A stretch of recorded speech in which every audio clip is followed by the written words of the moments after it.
Good afternoon. It's 8 o'clock on a Monday night, Eastern Standard Time. It's Dialogue with Dozell. Welcome aboard YouTube. Welcome aboard Facebook Live. Thank you for joining us. Tonight's one of the most pivotal shows that we have ever done on the Dialogue in 3 years. In fact, it's shows like these, I think, why the Almighty and Madam Producer have made sure that we continue to have this show. Hello, Ms. Coretta. We continue to have this show. It shows like this for the reason for that.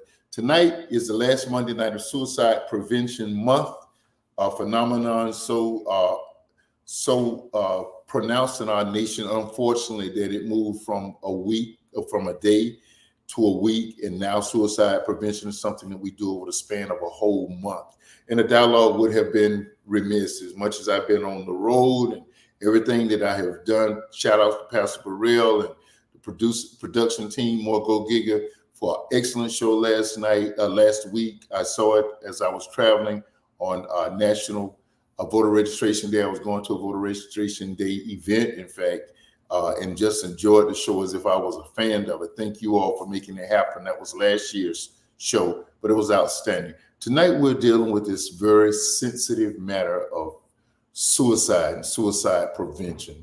Suicide used to be something that was not something that drove on our streets, but now it's on our streets, it's in our neighborhood, and it's in our houses, and it's in our families, it's in our bedrooms, it's our children, it's our parents, it's our siblings, it's our cousins, nieces, and nephews. And so tonight the Dialogue is taking time out to deal with it and look at ways that we can know telltale signs, we can identify mental illness signs. And joining us, riding shotgun with me is my beloved cousin, Janice, out of the D, Detroit. She'll let you know she's from the D. Everybody from Detroit has that big pride about Detroit. And of course, being a Floridian, I feel the same. I just don't announce it. But Janice, how are you today? I am fantastic, and I hope everyone else is well. Okay, Janice is remote, but she's all in enough on this show that even traveling, she wanted to be a part. So you won't see her live for a minute, maybe. You'll see her live, but you'll have her avatar as opposed to seeing her beautiful picture. And joining us tonight, and we're so grateful that God puts people like this in your midst, and absolute resource to the world, and not only in practice, but she has an outreach. She has a strong feeling about community. That's because of her spirituality. And Dr. Edwina Bell, let me just introduce you and just bring you on and welcome to the Dozell. Thank you so much, Pastor Varner. It is a pleasure. Miss Hazel, it's a pleasure to be here with you this evening. Thank you, ma'am. So, Jan, we've talked about how this has become such a phenomenon in our community. We're going to talk about some of the people that we have lost, and some of the naturally known people sometimes on the other side of the break. But I'll let you start with Dr. Bell about this issue of suicide and just open the door. Yeah, sure. I was actually reading the Center for Disease and Control and Prevention. They looked at mental health and suicidal behavior. And, we know that, as you stated, that it's global in a sense that it not only impacts stars, those who we can't necessarily, it's not personal for us necessarily, but then also within our homes too. And, we know of someone, at least I do know of someone who has committed suicide, unfortunately. And so the CDC looked at mental health and suicidal behaviors, and looked at it from the years of 2011 to 2021.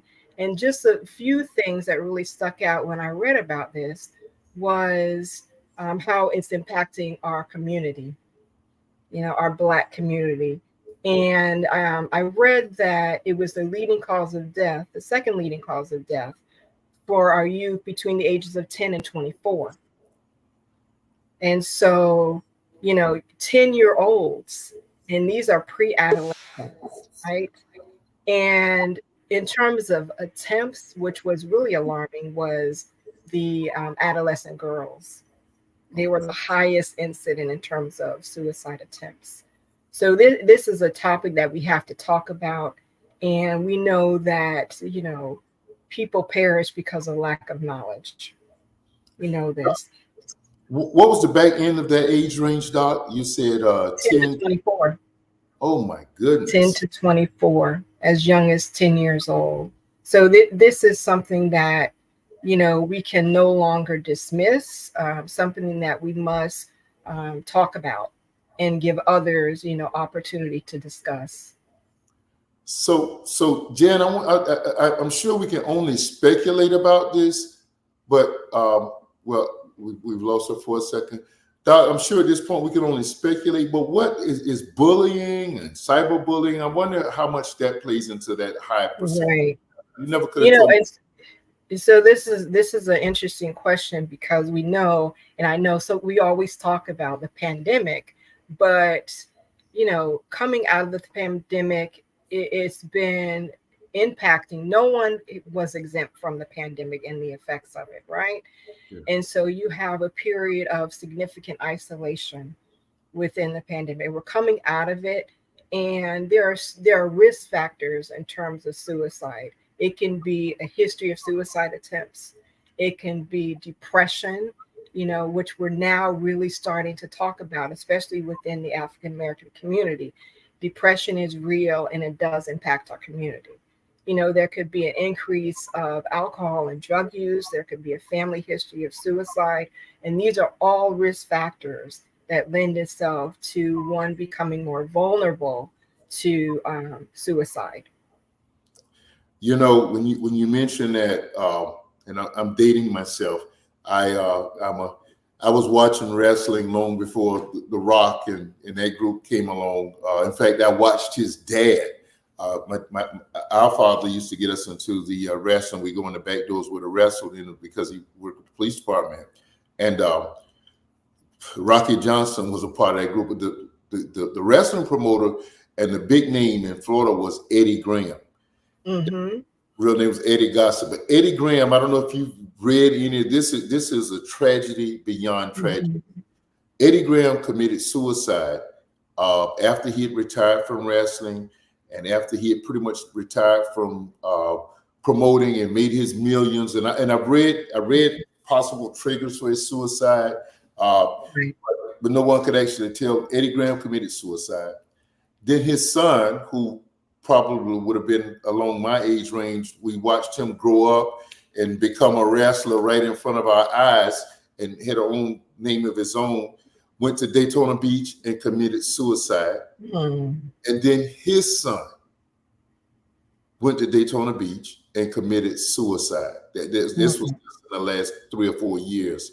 And when you talk about it being a part of the family, a family trait, how physiologically does a trait like that carry on in a gene or something like that? Right. Right.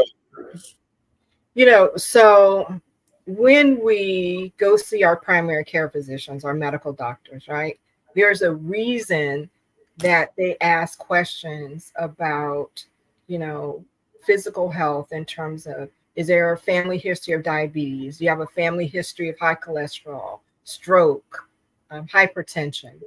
It's the same for mental health. And if you notice too, the medical doctors are asking these questions, right? Even the pediatricians, which I'm so glad to see, that's where the prevention and intervention, early intervention comes, because the pediatricians now are asking questions, or having the children fill out questionnaires about anxiety and about depression.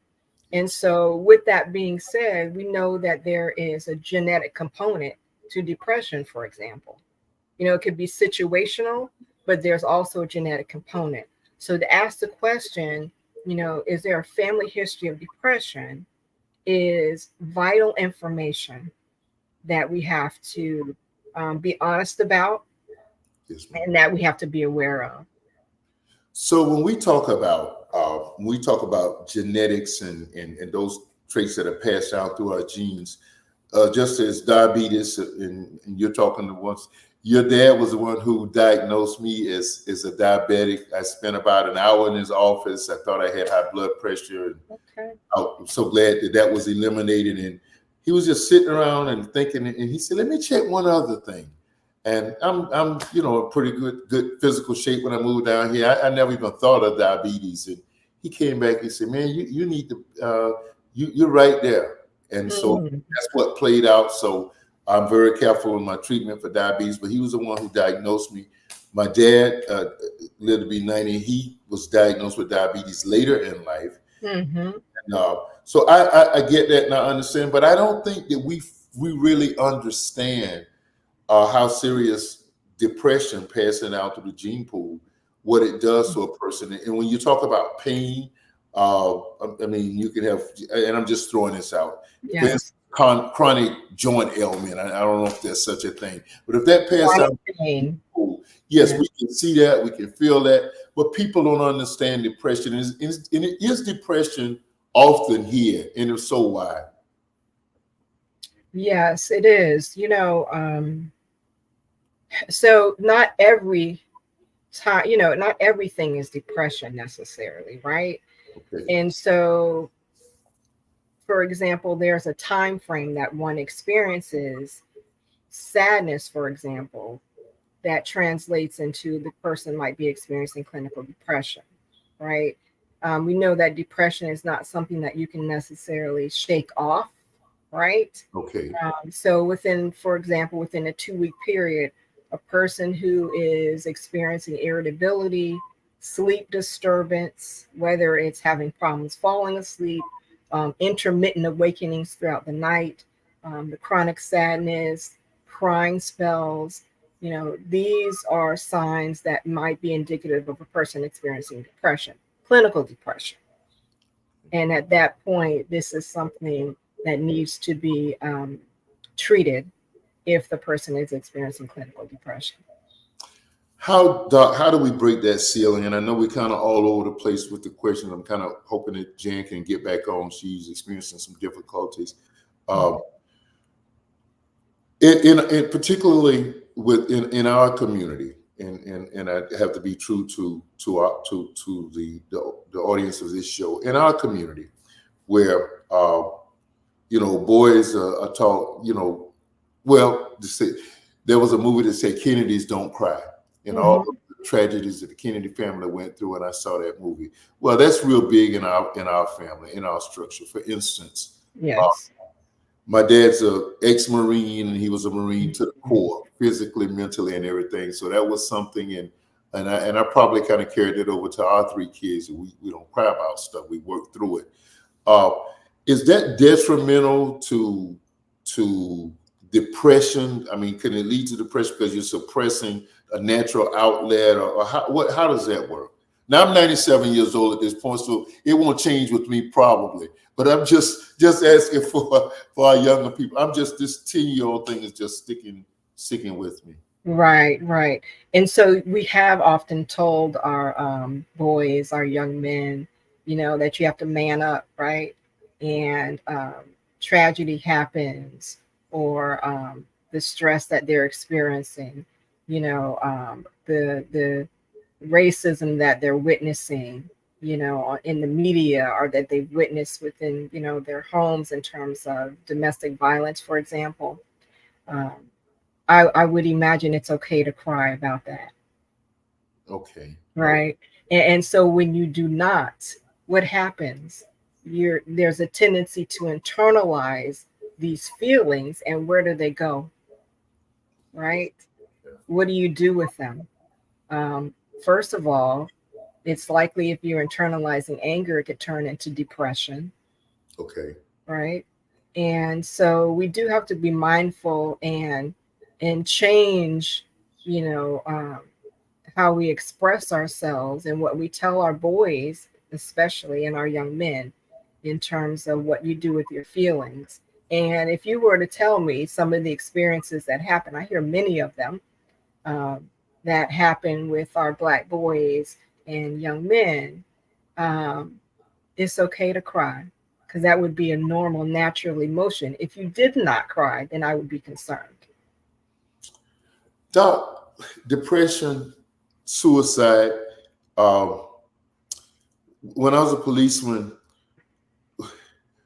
and this is crazy, and it seems like people won't even believe this, but some people died by suicide by accident Mhm. in uh, in quest of sexual gratification. And I don't think that's anything that we know anything about. Some celebrities have been thought that's what happened, and some have even hinted that that's what actually happened to Robin Williams. There have been other things. Mhm. And there was another Keith Carradine was supposedly that. But when we talk about ways of suicide, and again, I'm stuck on this 10-year-old window. What are Yeah. the ways that most of our younger people commit suicide? Well, unfortunately, we have way too much access in terms of weapons and guns.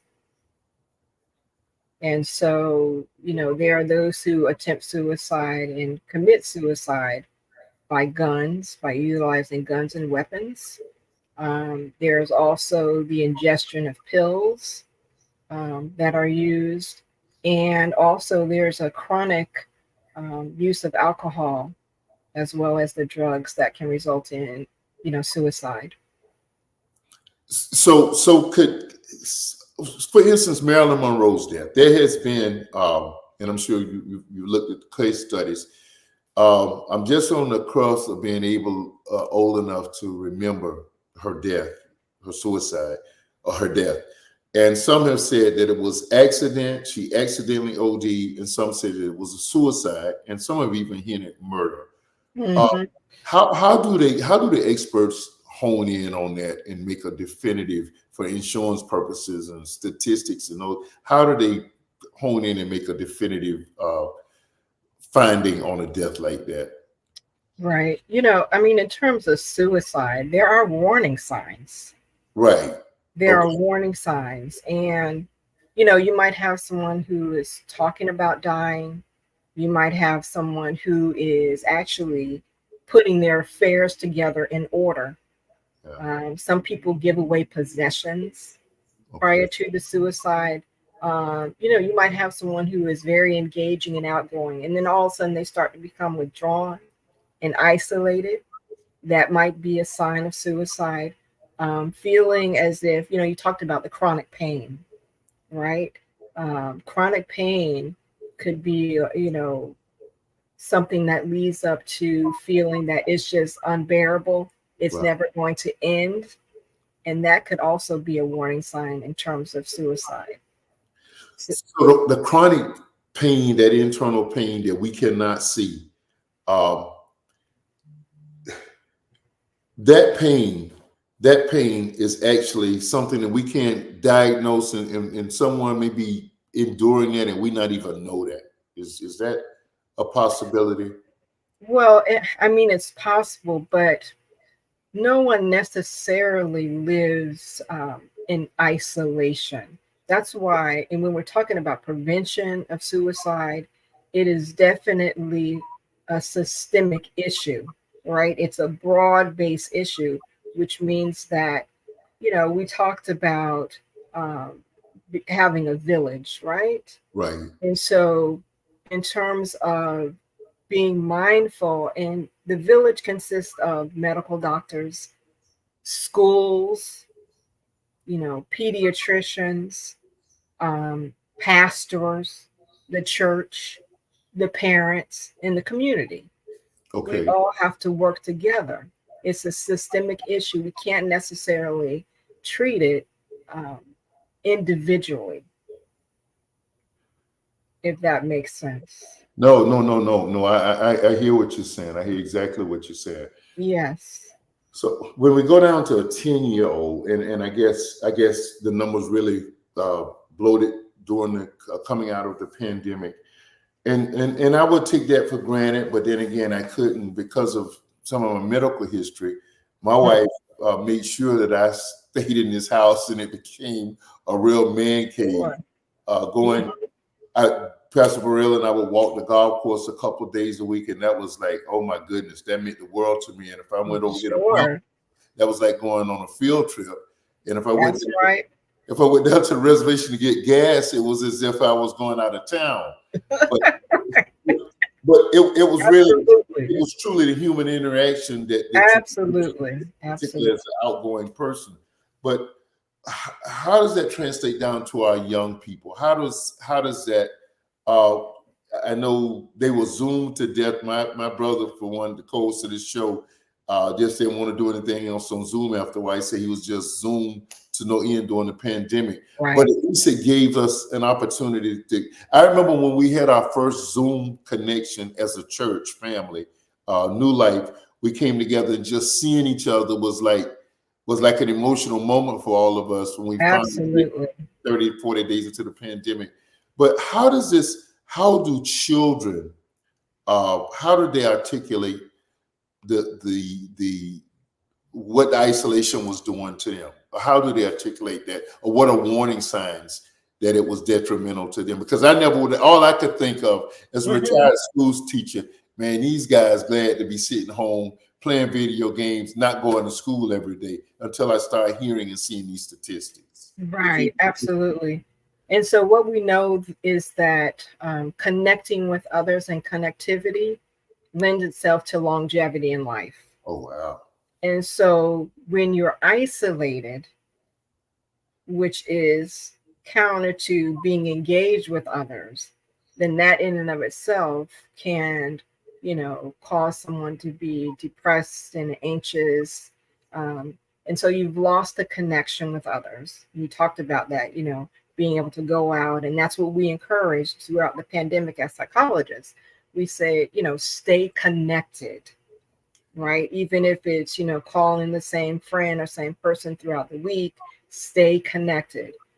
So the kids were isolated, but yet they had to continue their schedules as if they were out in the world. So they continued with school. Because I remember my daughter, during the pandemic, I tried to maintain the schedule for her as much as possible, but in isolation. Okay. And so the isolation had a significant role in it. You're separated from your friends. And, we talk about social media, but social media, is not necessarily the best either in terms of kids, because you have this whole idea of comparison. Okay. Lots of comparisons. And you parents, we have to monitor what our kids are looking at in terms of social media. So what we're finding is, and particularly with girls coming out of the pandemic, there's a lot of anxiety, because what happens is you've been isolated for so long, and then you're having to reintegrate, and even with the pandemic, as parents, as adults, we didn't know what was going on at first, right? Wow.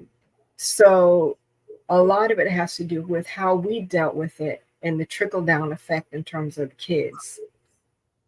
And because it was so unprecedented, and because, like I said, we were trying to figure it out as we went along. Did you have the benefit of, and I don't know what data may have been available, did you have the benefit of going back to when what was it? Not polio, but whatever the last, it wasn't a pandemic, I don't guess, as much as it was. Yeah. Did you all have the psychology community have an opportunity to go back and do research on the reaction? I know the world was so different, telecommunications and everything so different, transportation. Well, you all could go back and look at some of those things to compare. I'm sorry, say that again. Yeah, were you all able? Did you have the benefit of looking at what was the last pandemic? It was an outbreak. Was it polio? Whatever that outbreak was. Did you all have the benefit of gleaming from studying how to react based on how we reacted during those times? Yes, I'm sure there was a lot of reference, to it. But what was the term that we often heard as it relates to this pandemic? Unprecedented, unprecedented, unprecedented. Yeah. right? And so, you know, as psychologists, we study, and it's likely it's going to be longitudinal studying. So we're collecting research in terms of, you know, few years ago the impact, and then 10 years from now the impact, 5 years, 10 years from now, what the impact is going to be in terms of, especially with the children who actually went through the pandemic. Wow. Now, Doc, at age 97, I have no desire to go back, and I've been everything you could be in life: policeman, pastor, Okay. school teacher. I don't want to become a psychologist at this age, but I am asking, how do you discern the difference between just straight out substance abuse as opposed to using a substance to commit suicide? How are you all able to determine that? Right. And so, you know, with substance use, um, we look at the impact that it has in terms of your relationships. We look at the impact it has in terms of your day to day functioning, for example, to determine whether or not it's clinical. You know, for those people who are really abusing substances, we look at the frequency. Maybe they started off, you know, using once a week, and then that increased. And so they built up a tolerance. And so now they need more of the substance in order to get an effect.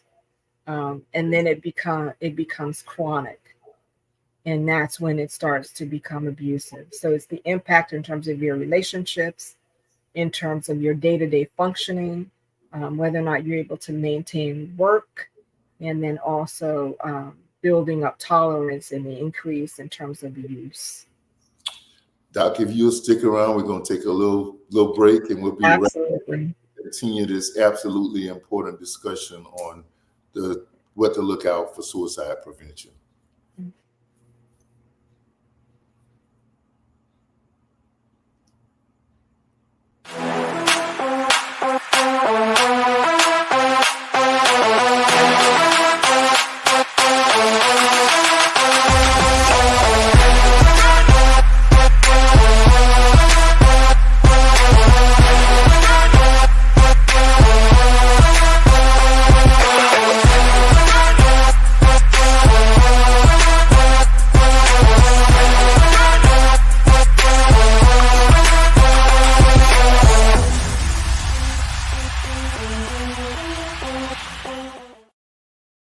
Goodworld.com. They got all of your virtual needs. Did I see Anthony Hamilton?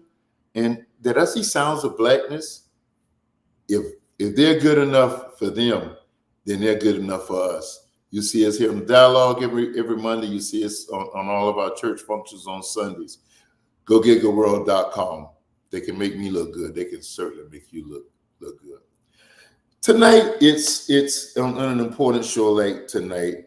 It's a lot of shenanigans still coming out of Tallahassee and wherever that clown is traveling on his presidential run. But tonight, I want to do another shout out. And the shout out tonight has nothing to do. Well, yes, you're going to think that I'm riding the coattails of Deion Sanders, but really I'm not. What I'm doing is shouting him out and shouting the people around him. Tonight, I want to shout out those who have helped make Coach Prime the biggest story. It went from being a sports story to the largest sports story to a large news story. 60 Minutes, all of the news magazines have either interviewed Deion or they've done a quick profile on what's going out there in Boulder. So I want to shout out all of those who have pushed and made this the national and international story that it is. You see The Rock, he's one of the celebrities who availed himself to the post-game and pre-game comments that was last week when they defeated Colorado State in the Colorado locker room, that have what all of these celebrities and all of these names and all of these networks and all of these stories, by supporting Deion Sanders, what they're doing is saying, yes, we support what he's doing. You see that picture. That was a site that has been far from coming since Colorado last won a national championship 20-some years ago with Eric Bieniemy. This was after a home game. That stadium is filled now, and people are there. And you just have to say, it's because of one man. If it's not because of one man, it's certainly because of the spirit of Prime Time, Coach Prime, and what he has done. And we just shout out everything's going there. First Take, I went there on last week, and you see all of the celebrities there. The Pat McAfee show was done live from Boulder, preceding last weekend's game, and Undisputed is going to be this weekend. And people have gravitated to common, little known Boulder, Colorado, to support not a man but a movement. God has used one man to turn a community upside down, that a whole nation, no, an international community, has observed the spirit of one man. And the reason we keep shouting him out on this show is that he gives glory to God for what's happening. It's not about him. He's often characterized as being not just charismatic, but being arrogant and those kind of things. And he says, no, I'm not arrogant. I'm just sure because I know that God supports me. So we want to shout out everybody who has taken notice of what's happening in Boulder, Colorado. It is absolutely a movement that has galvanized a nation and an international community. We shout out everybody who is making the Prime movement in Colorado a national scene. They got beat last week, but this is bigger than a football game. Football team is how the thumb of God is working to galvanize people to do positive things. The dialogue shouts out those who have supported Coach Prime through these last weeks, and we just shout out. Back with me is our dear guest tonight, Dr. Edwina Bell, and thank you again, Doc, for joining us this week. And on this most serious note, we're trying to see how we can prevent suicide. We want to look at some of the celebrities that we've lost over the years. Marilyn Monroe, who died back in the 60s, excuse me, and as I stated, there have been speculation about whether her death was accidental, suicide, or murder, and the medical community has ruled it as a suicide because of some of the internal pain that she had that she took an overdose. Our next celebrity is Robin Williams, one of the most popular comedians of our times. And this is one of the most recent suicides that we endured. I think it was 2021. And right during as we were kind of coming out of the pandemic. And only recently, some people have said that maybe his death wasn't because it was a hanging, was not as much suicide as it was accidental for other reasons. But as far as we know, we lost a great man who had just diagnosed with dementia. Twitch, he definitely committed suicide. There was no question. He is the excuse me. He was the musical director for the Ellen DeGeneres show, and I'm going to be asking Dr. Bell about his particularly because Twitch was his last interaction was a happy interaction. Excuse me, I'm dealing with some voice issues. And he left us a couple of years ago by violent suicide. And ultimately,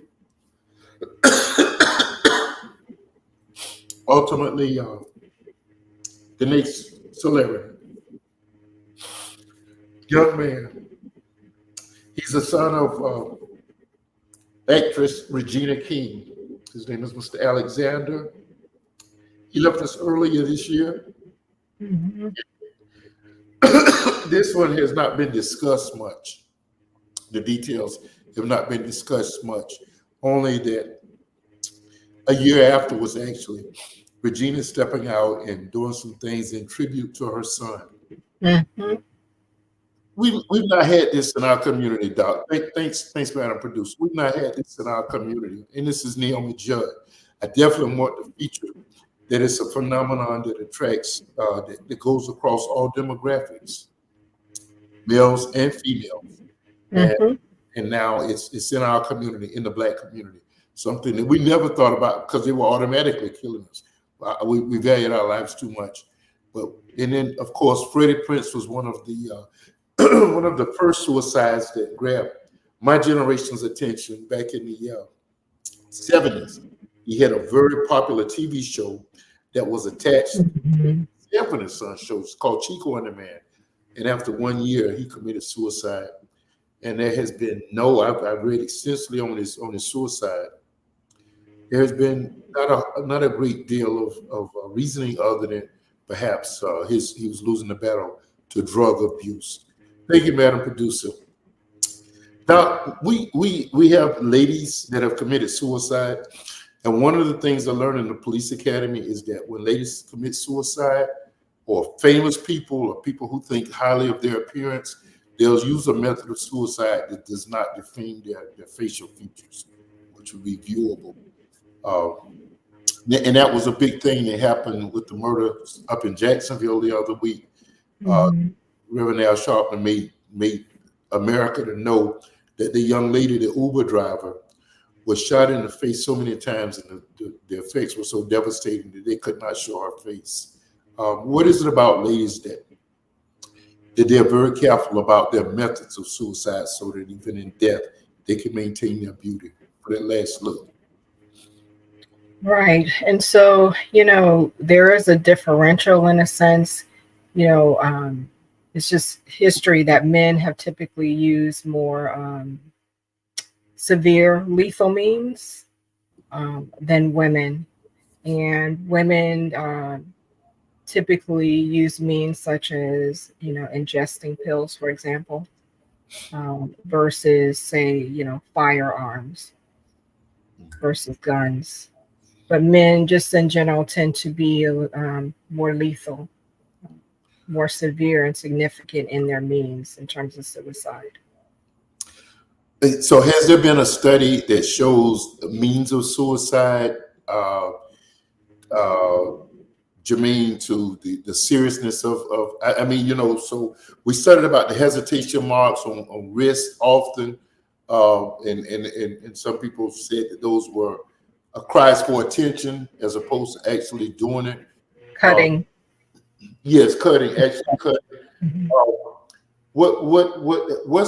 what's the truth of that? Is there a cry for attention It, or it could be, but what I must say is that even if it's cutting, for example, because you have children now who seem to be doing this, right? We can't take it lightly. okay? We cannot take this lightly. And so, if you're aware of it, you need to seek help. If you're a parent who has a child who's cutting, you need to take it seriously and you need to seek help. And a lot of times the first contact is the pediatrician, Okay. right? So parents need to inform the pediatrician. But like I said, the pediatricians are doing such a great job. We're working together as a multidisciplinary team. And, I often get medical doctors who refer to me, pediatricians. And so the pediatricians are also doing the screenings within their office to identify any children who might be at risk. So this is the good news, right? That we're working together. In as much as this is now, and you have revealed, I'm just still blown away. Ages 10 to 24 is the second. That's the second leading cause of death.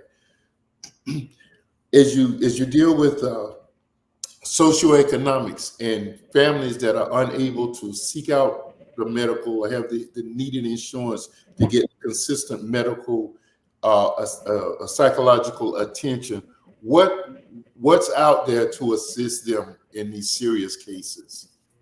And so this is an interesting question because out of the pandemic, you saw many disparities that are a result of the pandemic. They were there prior to, but it seemed like the pandemic really highlighted it. Mm, And one of the things that you're talking about is disparities in terms of access to healthcare, okay. right? And so it's a real issue. And you know, if you don't have health insurance, you're right. Where do you go in terms of accessing the help that you need? I Um, don't you believe it. know, you're right. And so, I will say that sometimes there are organizations and there are agencies, local community mental health centers that take it's called a sliding fee scale. So, for example, the copay that you might owe or might not owe might be based on your income. So that might give you opportunity to access, healthcare and mental health care that might not have been there before. Um, so again, look into your community mental health centers, look into your, you know, the universities. Sometimes they have trainees, for example, that might go by a sliding fee scale, and you have access to them as well. Okay, that's great to know, and that information, we certainly want to get that out there. Do you have any information? And we're going to deal with your particular information at the end of the show. Do you have any graphics that you like to share that would get some numbers or some resources out there to the community? Yes. There is information in terms of different websites Okay. that you can access. For example, there is the Association of Black Psychologists. It's national, and there are also local organizations. And there's the Psychology Today is another good website. You have Therapy for Black Girls. That's a website. Oh, Therapy for Black Men, and there you are. wow. Um, the different websites that you can access for services. We want to hold this. We want everybody to see this. We'll talk through that. We want people to see these sites and ask if you know anybody, or it can be yours. Please go and get this assistance. We cannot lose anybody to suicide in today's in our families today. Listen, there are mass murderers that are being fueled by rhetoric coming from national politicians, from governors, from state houses, and those kinds of places. The last thing we need to do is stand by while our loved ones commit suicide. So uh, we want us to please look at all of these sites and utilize them and pass them on to others. In fact, share this show, even if you see it later on, as many of you all do during the week. Share this show out so that your sphere of influence will help others to see. We were blessed tonight with an absolute gem of a guest, and Dr. Bell, who's so unselfish, is giving us her time and sharing her resources with us for this most serious topic. Dr. Bell, getting back to that age, because I was a elementary education teacher. Yes. Is there anything special that we can notice about younger children that would show that they have a propensity to suicide? Right. And so, if we back up a little bit and we, look at what happens at times prior to. So a person might be, and I'm going back to depression because, you know, um, a lot of times our children are experiencing mental health problems and it's overlooked, right? A child, for example, who might not be able to really express themselves might be acting out, Okay. right? Okay. And so children typically act out. Adults are able to express themselves a little bit more. So you see the sadness and you see the withdrawn behavior. The children tend to act out. And then you might see a decline in their grades. So that's something to look for, as well as them becoming more withdrawn, or maybe they were outgoing and involved in sports and now they're no longer interested in the sports. So these are things and signs to look for. But before the suicide, there are warning signs, right? So we have to be educated. And I'm so glad you're having the show tonight because we have to be educated about the signs and the symptoms, right? And that helps to intervene early and to possibly prevent. So that I looked, I waited to this long age to see higher learning for the first time. Mhm. I had seen it a long time ago, but I saw parts of it the other night, and I saw the young lady that was basically sexually abused, um, and I saw what it did to her. For our younger children, what are some of the precipitors to depression? We talked about coming out of the isolation of the pandemic. What are other Mhm. precipitors to lead them to depression that can lead to something as horrible as suicide? Right. And so it could be, a home where there's violence.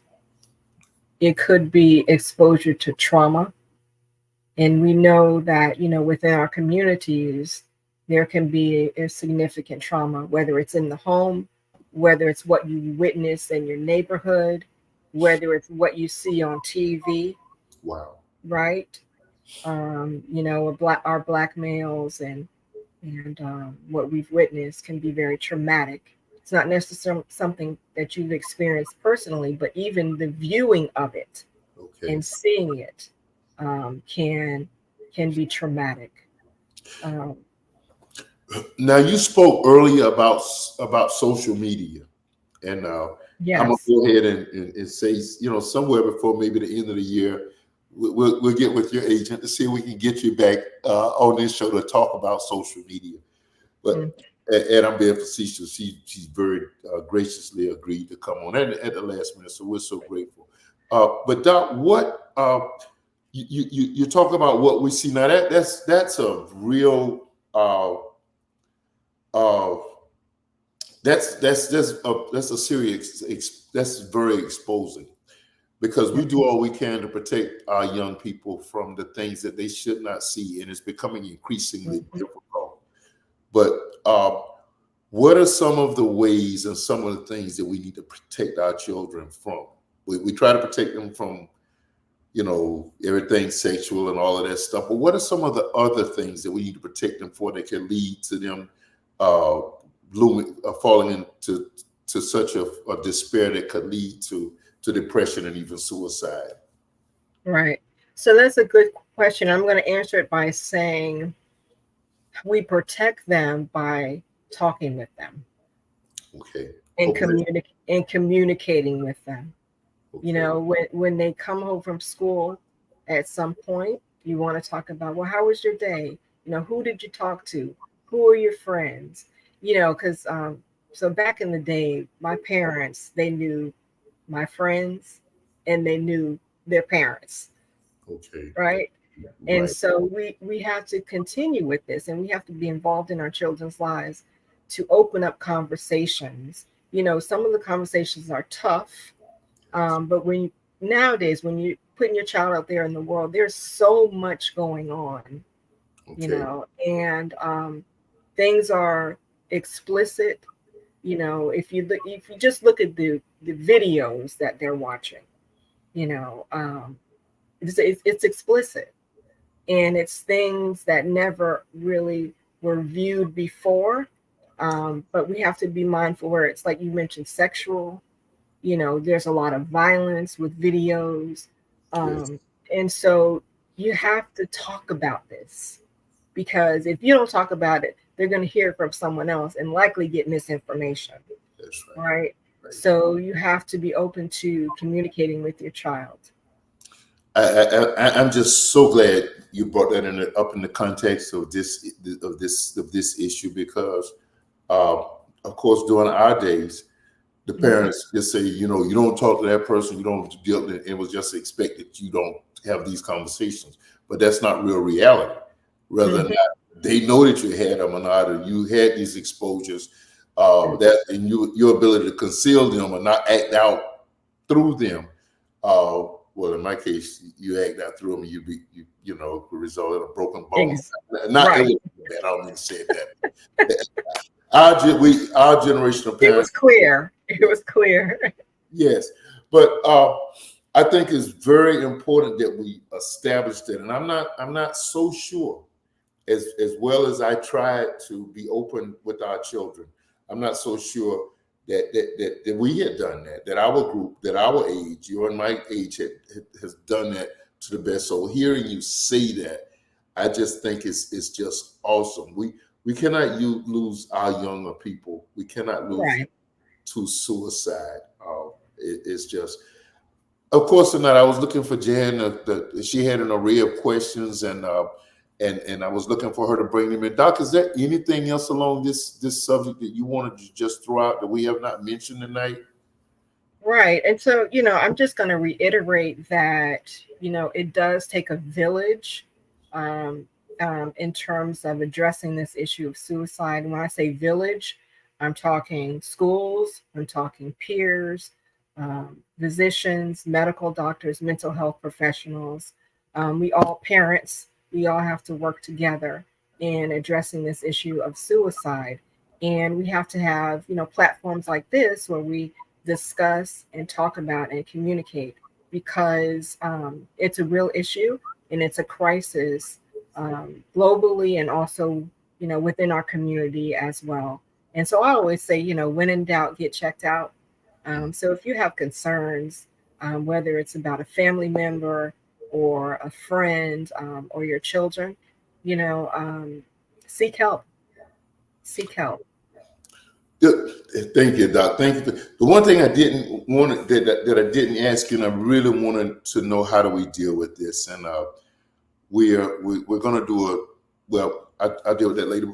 How do we, as parents or as leaders of our community, how do we relate to our children in our community in a post-traumatic on the other side of a suicide event? For instance, if God forbid we lost a major politician in our community, looks like you or I, how do we relate to help bring healing to the community on the other side of something like that? Right. We talk about it. We talk about it. We talk about the elephant in the room, right? Because our children do have thoughts, and they do have feelings, and their eyes are wide open, so they see things. So if we don't give them permission to talk about it, who will? Wow. Right. So in Jacksonville, there was several. I don't know if you know Pastor John Newman, who he's married to Omarosa Manigo. He's more like a sociologist in the community. He had several forums to try to bring healing after the tragedy up there about 3 weeks ago. Will we do something like that on a scale if we lost, if we had the suicide of one of our politicians or one of our better known leaders in our community, God forbid, a pastor or somebody who's well respected in our community? How do we help bring healing to the community? Right. We've done a good job of coming together. We know our community is family oriented, right? And so we come together and we support each other and we talk about each other and we grieve together. Not in isolation, but we grieve together. Wow. And so our community has been really good about that.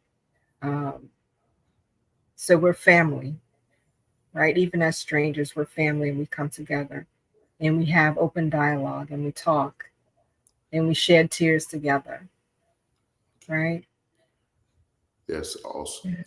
Yeah. So Doc, I cannot begin to say thank you enough. I really appreciate the time. I really appreciate the time and the opportunity.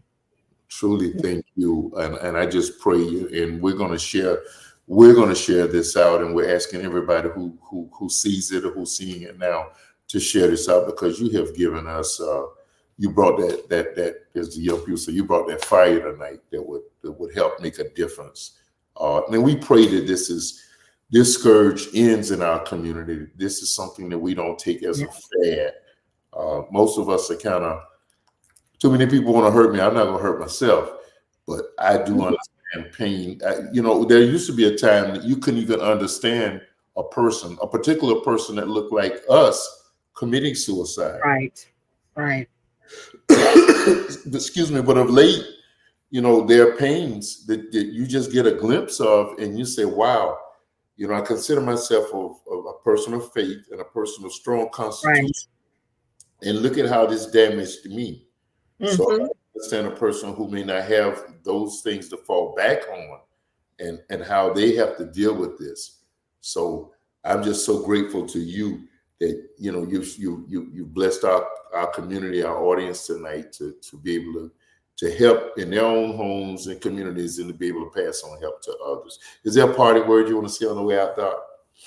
Right. I was just going to say, we have to look out for each other, right? And especially with children, if you're concerned about your children, sometimes, like I said, the first point of contact is the pediatrician. So you speak with your pediatrician and allow the pediatrician to refer to a mental health professional. As brothers and sisters, we check in on each other. And, you express your concerns. If you see concern, I'm concerned about you, sis. I'm concerned about you, brother. What's going on? And a lot of times we're the ones that could really help to alleviate the pain and support the person to get them to the right place that they need.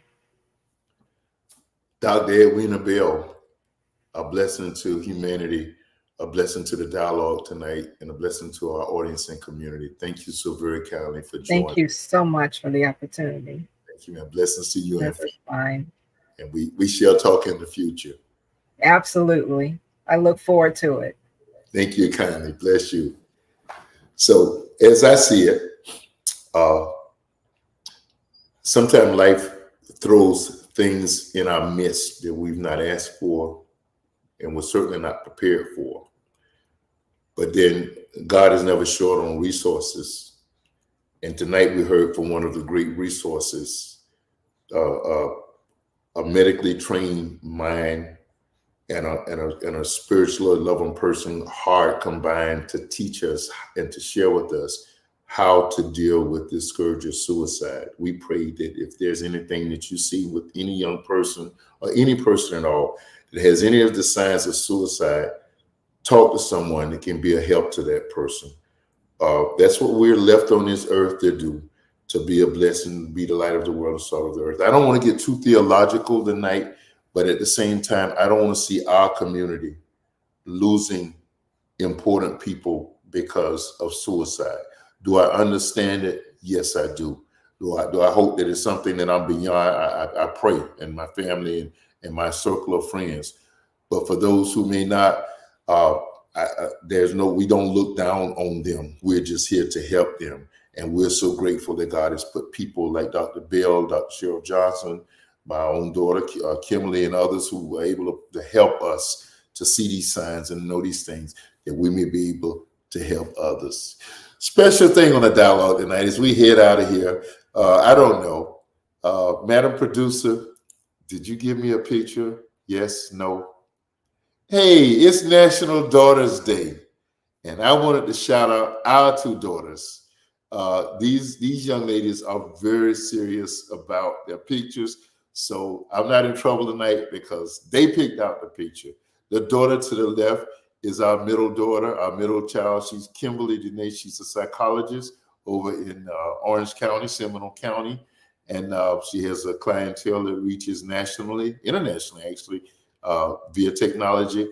And the beautiful young lady to the right, that's Madam Producer. That's Latoya Varner Glenn, and she produces our show. She took it over several years ago. She said, Dad, you got to do better than this. She took the show over. She won't let us quit it. And you'll see her, you'll hear her sometimes. She's sending me notes throughout the show. That's our daughters. Those are our daughters. We're so grateful for the two of them. We're so blessed on this National Daughters Day. Forgive me if I want to be one of those fathers who boasted about his daughters as everybody else that I've seen on Facebook and other social media.